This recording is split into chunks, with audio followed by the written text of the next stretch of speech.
Well, new numbers show that 97% of asylum requests in El Paso are denied, but those odds get a little better in Denver, with about 50% of those cases denied, and out west even better. In New York, immigration judges tend to only deny 17% of cases.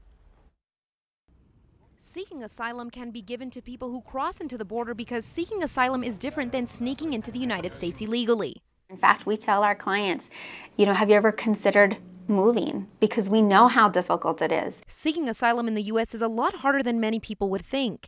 It's a long, arduous process that can take several years to complete, and most times it's very hard to prove. People who are fleeing for their lives don't usually think to stop and say, oh, by the way, let me get a letter that says that I'm part of this group.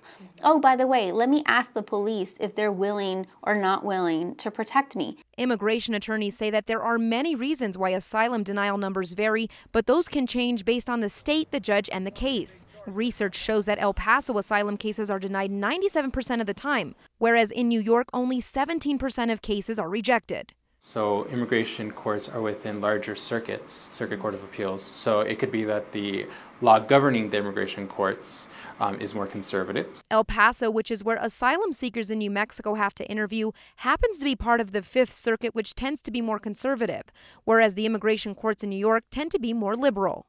The immigration court system is within the Department of Justice, and immigration judges are appointed. So depending on their qualifications, their experience, as well as their political bias, it could impact the way that they perceive certain types of cases.